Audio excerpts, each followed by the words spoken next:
V.I. Lenin. The Harm of Phrase-Mongering. Published, Pravda No. 69, June 13, May 31, 1917. Published according to the text in Pravda.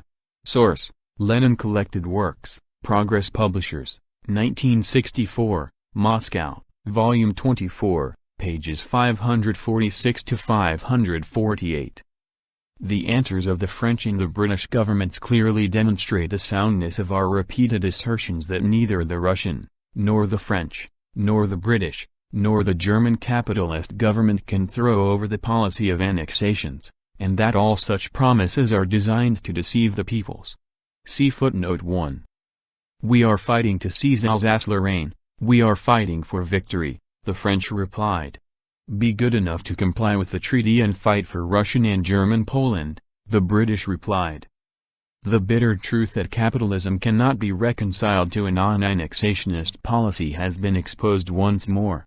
The policy of the conciliators, of those who wish to reconcile the capitalists and the proletariat, the policy of the Narodnik and Menshevik ministerialists, is an obvious failure.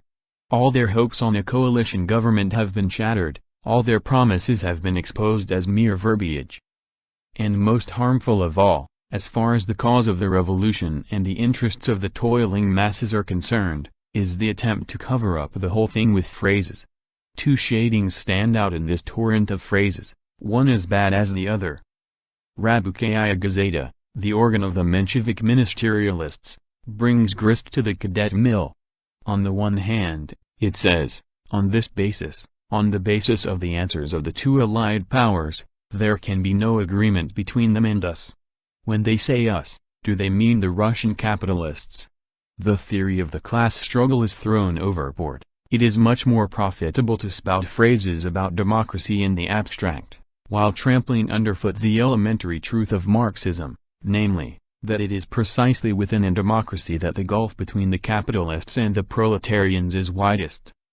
On the other hand, Rabukaya Gazeta wishes to make an attempt at revision of the agreements and the treaties, through a conference of representatives of the allied governments to be specially convened. The same old story, agreement with the capitalists, which, in fact, signifies deception of the workers by playing at negotiations with their class foes. The pressure of the rank and file of the French and British democracies, even pressure by the French and British proletariat alone upon their respective governments. Writes Rabukaya Gazeta. In Russia the Mensheviks are supporting their own imperialist government, but in other countries they want pressure to be brought to bear. What is this, if not sheer phrase-mongering and humbug from beginning to end? We are working for it, for world peace, by convening an international socialist conference to be attended by ministers from among those ex-socialists who have sided with their governments. This is working with a vengeance to deceive the people on a major scale by means of a series of minor deceptions. We have dialogue narrota phrase-mongering à la Jacobin. That stern tone, those spectacular revolutionary exclamations, we know enough. Faith in the victory of our revolution, with a capital letter, of course. Upon this or that step of the Russian revolutionary democracy depend the destinies of the entire uprising, with a capital letter, of course, which the working people have so happily and so victoriously begun. Obviously, if you write the words revolution and uprising with capital letters it makes the thing look awfully frightening, just like the Jacobins. Plenty of effect at small expense. For the people who write this are virtually helping to crush the revolution and impede the uprising of the working people by supporting the Russian government of the imperialists, by supporting their methods of concealing from the people the secret treaties, their tactics of putting off the immediate abolition of the landed estates, by supporting their war policy of offensive, their high-handed insulting behavior towards the local representative bodies, their presumption to appoint or endorse the local officers elected by the local population, and so on ad infinitum. Gentlemen, heroes of the phrase, knights of revolutionary bombast. Socialism demands that we distinguish between capitalist democracy and proletarian democracy, between bourgeois revolution and proletarian revolution, between a rising of the rich against the Tsar and a rising of the working people against the rich. Socialism demands that we distinguish our bourgeois revolution, which has ended. The bourgeoisie now is counter-revolutionary, from the mounting revolution of the proletarians and poor peasants.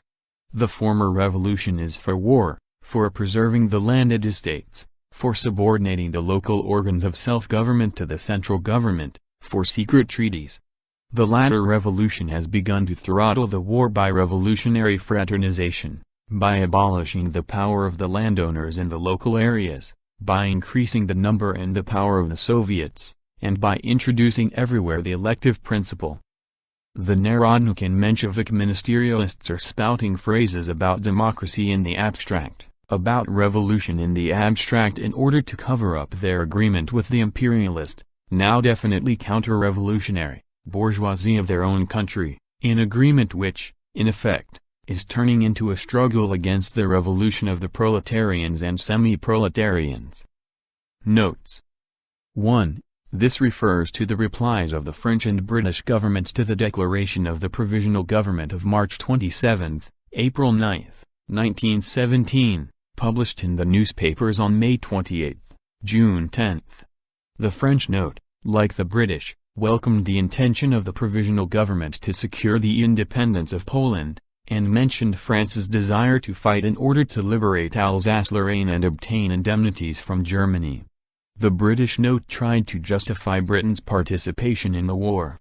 Both notes expressed the hope of Russia's continued cooperation in fighting to win the war. End of The Harm of Phrase-Mongering, by V. I. Lenin.